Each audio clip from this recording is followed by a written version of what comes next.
Hey guys, happy Wednesday. Hope you're having a great week. I know I'm excited to be back today for YouFit Times Eat Love for a great topic on dietary supplements and if they are needed in your diet. So before I jump in today, I just want to get, as always, a poll from everyone watching. Just what type of YouFit membership you have, because after our topic discussion today on dietary supplements, I'm going to do a quick little preview of how to use EatLove, YouFit's in-house nutrition solution. And I'm going to show you how to do some things with supplements, but some of you may already have access and you may not know about it. For anyone on a Premium Plus membership, it is included in there. So if you go to log in, I believe, to the YouFit app, there is an icon that you can click on and set up your profile, and you would also get an email directly triggered to you once you signed up for that membership. So for those of you that don't know me, my name is Ale Zozos. I'm a registered dietitian nutritionist, EatLove's lead dietitian, and today our topic is all things dietary supplements, how to look for them, do we need them? I'm just curious to hear from anyone watching today. Do you feel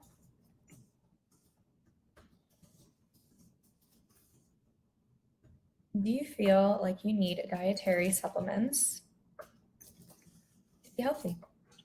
I'm just going to put it in the chat, just a quick yes or no, and you guys can fill that in if you feel so inclined. But I'm going to get started and share our supplement slides for today. So on the topic of discussion, we are going to review the top mistakes to avoid when adding supplements to your diet. We're going to review how to properly screen for supplements in your health journey, how to correctly add them to your diet, what to look for. There are many things. And then also, if you want to review your dietary nutrition supplement intake with EatLove, we will also go with that. Austin thinks sometimes, yeah, absolutely. That is pretty spot on. And we'll get to that in a minute.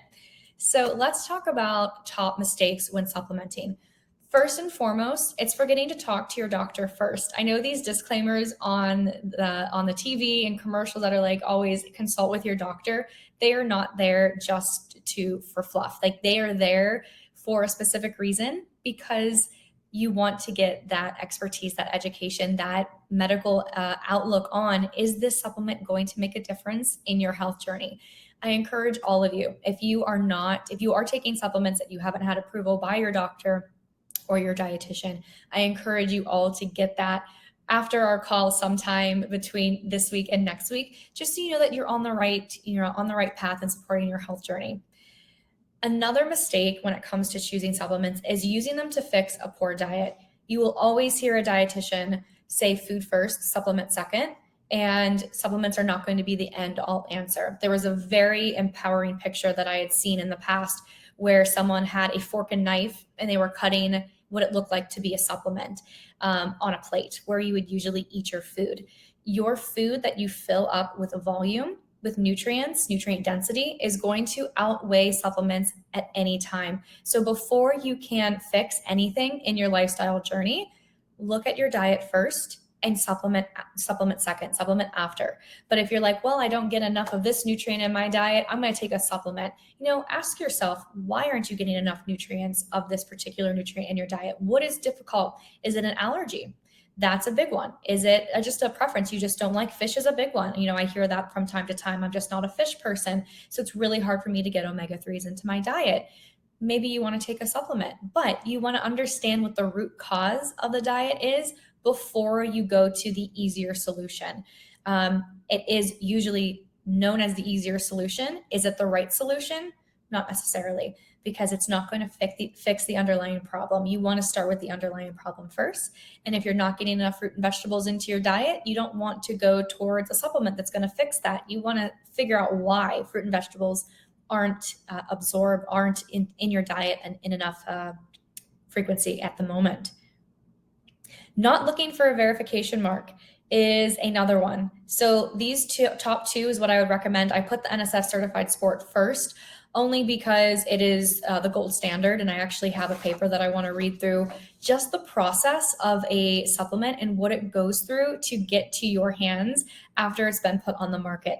Also, the USP is a really great label. But one of these two, if you are taking supplements that do not have one of these two marks, I would stop taking them and I would look for something that does have one of these 2 marks, just because I want to go through some of the pieces for the NSF certified. So for this particular certification, it's knowing that these ingredients and substances are free of heavy metals, toxins, other harmful substances, and knowing that its gold standard is these are the supplements that have been approved essentially for like Olympic athletes. So maybe not all of us are training for the next Olympics, but we want to treat our bodies exactly the same way. Just because we are not a high performing athlete does not mean we have to fuel ourselves with subpar ingredients and things off the shelf that just exist. And we have no way to say that what is on the label is in fact in the bottle. With these 2 certifications, you will. So with NSF, it starts with an independent organization, accredited organization within its mission is to protect the global human health of the world. So this mark it helps for athletes, coaches, trainers, and even consumers, which is us, make educated decisions when we're purchasing our solutions. It's one of the most comprehensive certification programs that the MLB, NHL, CFL clubs are providing for safety in terms of supplement use for their athletes. The rigorous process starts at the manufacturing facility, which is audited for USDA's or US FDA's good manufacturing practices requirements and industry's best practices. The contents are checked to verify that what is on the label is in the product. And this does not happen. The supplements without these certifications do not go through a testing period. Anyone could say, I am going to put this on the market and I'm going to say this is in the label, and they can get away with it. It's not regulated by the FDA, unlike the NSF sport certification here. So a toxicology reviews and verifies the product information and the label claims. Testing determines if there are any harmful levels of contaminants like heavy metals, pesticides, and other things. And then the product are tested for additional 272 substances banned by professional sports leagues and anti-doping organizations, which is, of course, very essential for our high-level performing athletes, but also things that, we want to take control of as well. We don't want those substances in our bodies. Doesn't matter what we're training for.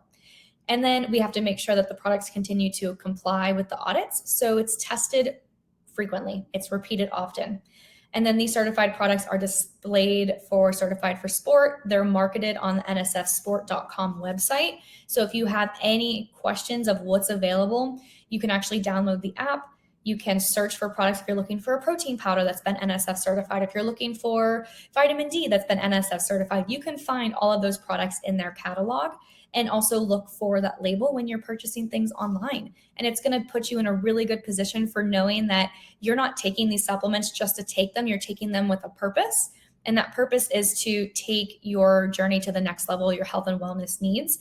And you're doing it safely, and you know exactly what you're putting into your body. So we can't gloss over the fact supplement market's $1 billion industry, and more than, I'd say, probably 75%. I'm completely making that up. 50, 75%, whatever it is, are not going to have a label to certify that what is on that label is actually in the bottle. A couple other mistakes is taking high doses. Taking high doses and not actually considering what your dietary intake looks like. If you're, I'm going to take the RDA 4 times over, there's some vitamins and minerals that are going to be really harmful if you do that. It's the upper level toxicity that we want to stay under so that we don't put ourselves in a position for other criteria. Sonia, yes, there will be a recording after this session. And then not checking the expiration date is another one. How long do things sit in our refrigerators, in our pantries? Just knowing that when things expire, that is the shelf life, and it's time to clear out and get some new ones. So top mistakes, those are the top 5. Let's look at how to properly screen for a supplement. So getting back to my first question, do you feel like you need supplements to be healthy? Max says yes. Austin says sometimes. So I'm going to say it depends. So I'm going to be in the sometimes category. Most healthy people don't need supplements, but some may need extra assistance to meet their nutritional needs. And some of this criteria, this breakdown will give you a better idea if you fit into that population right now. So pregnant or trying to conceive, that would be, where you might need a little bit more iron, for example. Infants and children in their development stage. You're eating a restricted or limited diet that removes a food or food group that you don't get enough of that nutrient anymore. If you're removing, let's say, dairy, for example, you're going to miss out on a lot of calcium. So where are you getting your calcium? Well, you can get calcium from other types of foods that aren't dairy, but are you going to meet your needs? And, knowing that dairy is really well known for calcium, maybe not, but you can take a supplement to bridge that gap. It's just filling in the gaps of an already balanced diet. You're older than 50. We want to make sure our bones are healthy. So calcium again. Had gastric bypass surgery, your gut may not be able to absorb nutrients as well. So you may need a higher level of dosage so that what is absorbed is able to be applied to our bodily functions that need it. Having certain genetic or health conditions, and then just common deficiencies in general. When you go to your doctor and get routine blood work, what is deficient for the most part? That's usually a really good place to start when you're having this conversation with your doctor is, most people after the pandemic, myself included, vitamin D deficiency. It's just common, we were inside for a very long period of time. So being iron, deficient in vitamin D, you can make that up over time by incorporating more foods into your diet. So even seeing that these deficiencies exist, supplements shouldn't be the first step. It should be, let's identify your diet first. I'm going to show you how to do that in EatLove today. And then what else to consider? What does the research say about the benefits? That is a absolute wonderful place to start if you guys want to really nerd out over all of the data and the science. You can start with a Google Scholar search is going to be really helpful. Some of the jargon is probably, it's advanced and it's sometimes hard to digest some of these scientific terms. The brief at the beginning, the research abstract is going to be a really good place to start. That's going to give you the overall summary. The language is not going to be as detailed of the things being tested, but you're going to get a really nice picture. So if you want to know what the research says about certain supplements for a condition or a goal that you have, Google Scholar is a really good place to start. What is the recommended dosage? Another one, making sure that you're not tilting that upper level toxicity at all, and that you're taking enough to actually make a difference. So there's a fine balancing act that has to be done. When and for how long are you going to take the supplement? Supplements can be a small gap, especially for some of these populations. It's not going to be an everyday occasion or everyday occurrence. It may fill the gap for them in the meantime, and then you may be okay after that. You may not be. So it really depends on your lifestyle goals and where you are in that journey. Which form of the vitamin should you take and what is best? There's a lot of vitamins that have different forms of the vitamin D2 and D3. One is plant derived, one's animal derived. So making sure that you're selecting the best one that's going to make an impact on your lab work. Are there any side effects? Most likely when we take anything, there's usually some side effects to it, but are these side effects going to be known and going to inhibit the rest of our day-to-day lifestyle? So we have that trade-off too. Quality and safe brands. That's what we just talked about with the NSF and USP certifications. And can I take it along with other medications? There is, interactions with certain nutrients, whether supplements, vitamins, minerals, and other medications that you are taking. So make sure that your doctor is aware of all of this. This is why it's a really good place to start with them. Are my supplements and medications going to interact? It's possible. So make sure that you have that blank canvas before you get started, that you know what you're getting into. And then how to correctly add them to your diet. So first and foremost, start diet first. Always diet first. I don't know many dietitians that are going to say start supplement first, because this is the way to make that lifestyle change, is to really identify your diet and know where to get a lot of these vitamins and minerals day to day. No surprise, they're plants. There's plants and there's some animal products as well. So eating a balanced diet rich in whole grains, fruits and vegetables, nuts and seeds, a very Mediterranean-based pattern, is going to be a really excellent place to start, as long as you don't have any allergies or need to avoid any specific types of foods in these groups or allergies that you have. Talking to your doctor to see if you have any specific vitamins, if you have a restricted diet. Following the label instructions, should you take it with or without food? Some of them are without food because it'll interfere with your food, and some are with food, so it's better absorbed. So it really depends on the nutrient itself and when to take it. So want to make sure, again, that you're not just taking it to take it. You're taking it with a purpose and you're following the instructions to do so. And then never go over the recommended daily intake that's listed for any vitamins and minerals, because we don't want to creep up to that toxicity level. There's some very scary things that can happen when you're oversaturated with a certain vitamin or mineral. And then, of course, buy with your brand's USP, NSF, or other third-party seal of approval. So looking at EatLove and looking at how you can appropriately integrate the tracking into your day-to-day. So there are some really great nutrition analysis reports that you can do if you want to track your intake.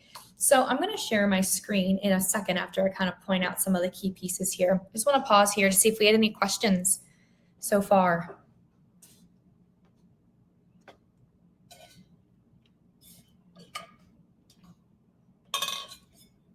Supplements are a tricky subject because, we feel like the minute you sign on to a social media platform, turn on the television, someone is trying to sell you something that is going to be the quick fix to all of your problems. Spoiler alert, there really is no quick fix to that. So when I say start with diet, it may be the harder place to start just in terms of an education perspective and understanding how to incorporate portion sizes along with your goals and getting enough of certain nutrients. There's a lot more to learn there than say, okay, I'm going to take this and I'll be fine. But it's going to be the way that you have that lifestyle change throughout your journey. You're going to be able to share that wealth and share that knowledge with everyone that you meet, knowing that, you've done this harder route, and it's going to have a much bigger payout in the end, because maybe you will need a supplement, but you're like, you know what, let me check my diet first. What can I make? And what can I make any tweaks in here? Can I add a certain nutrient or a different food group that's going to give me that nutrient that I did not know about in the past, that I love this food. Like I'm going to, eat this all the time, and that's going to fix that baseline, that foundation problem. And then I'll supplement where I need and fill in those gaps. So on our nutrient lab reports here, it's kind of small, but you can see that each breakdown, vitamin D, vitamin E, is the choice that I chose just to show here as an example of your top 10 contributing food sources. And you can see really detailed in here the amounts, the average per day, and the percent contribution to my overall diet. So a really granular view of what your breakdown looks like. And if you do add your supplements to the EatLove portal, you can add those to your food log so that when you do export your report, you'll be able to see, oh, I get 50% of my intake of vitamin D from my supplement. Can I shift that? Can I get 75% of my intake from my dietary intake and 25% from my supplement? These are the numbers that are going to be really impactful when you are identifying how to integrate supplements with your day-to-day diet intake. And then here's just an example. It's just a random emergency packet. You can see down here that it has 50 milligrams of calcium. It has 65 milligrams of sodium, 40 milligrams of phosphorus. And if I were to export it, I would also see it in my nutrition analysis breakdown. It's not going to have everything listed here. So vitamin C is not going to be one of those targets, but it would be on the export. So you can definitely see the whole full picture of it. So I'm going to share my screen over here.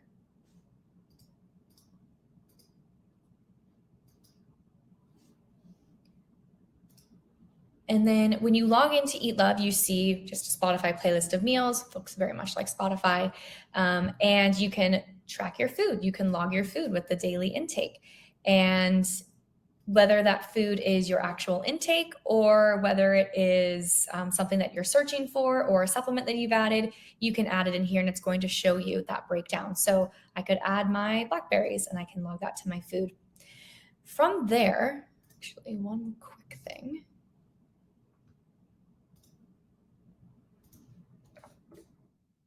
One second.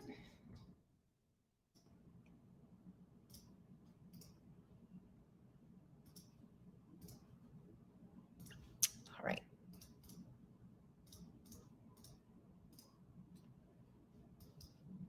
Okay, so from here, I will have the option to see my nutrition analysis, and I can even export that.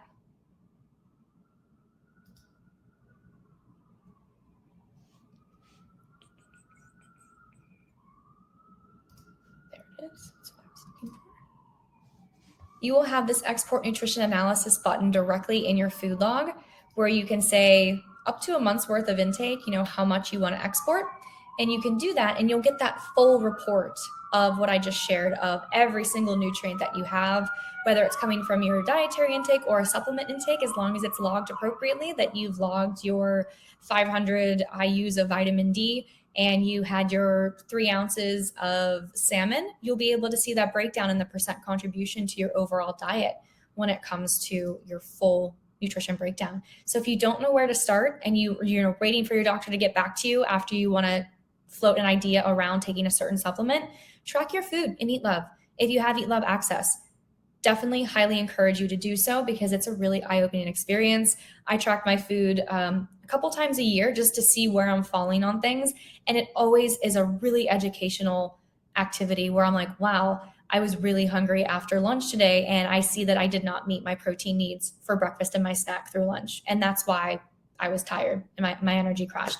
So just doing things like that from time to time, like once a quarter, is a really great opportunity just to analyze your own intake. And it's going to show you the baseline. It's going to show you those targets of what your goal is based on your nutrition prescription. So here, like I have 45% carbs or my breakdown for the day. And so far I have 79% carbs based on what's logged. If I log everything for the rest of the day and it's recommended via EatLove, it will give me that balanced distribution. So it could be off on a certain meal. It's okay. It may balance itself out by the end of the day, but it'll compare it to your log and an RDA for vitamins and minerals as well. So you don't have to know all that information offhand. We're going to tell you what a good range for selenium is, for phosphorus, for potassium. And you can compare it to that, and you can look at your top 10 contributing food sources. And if you don't know if those are good sources, you can always Google search, potassium. What are the top 10 potassium food sources? And if your top 10 don't match those top 10, that's totally fine. You know where you can add some higher sources of potassium. So really great educational perspective. Also in EatLove, you can find under the Nutrition Academy some nutrition handouts that will walk you through just other ways to be more mindful about your diet. So how to enjoy more fruit, how to get more protein into your routine, how to vary your veggies, things like that. So lots of really good information. So I'm going to pause there and see if we had any questions. And if not, I will let you guys go a little bit early today. Do one more poll here.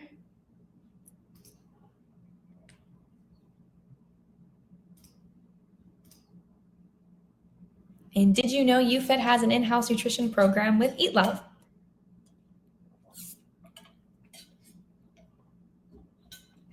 So for those of you that joined us a bit late, anyone on a Premium Plus membership has access to the EatLove platform where it will recommend meals based on your nutrition prescription. So if you're looking to build muscle and you're looking to get more veggies in your diet or manage your diabetes or weight loss, we're going to give you meals that fit that nutrition prescription. So it's like an automated Spotify inspiration of meals that you can choose to act on. Like, I want to eat this, or I do not want this. I want something else.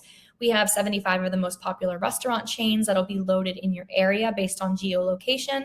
So if you're rushing on the way to work and you want to grab something at Starbucks, what's going to fit that nutrition prescription that you have set for your goal overall?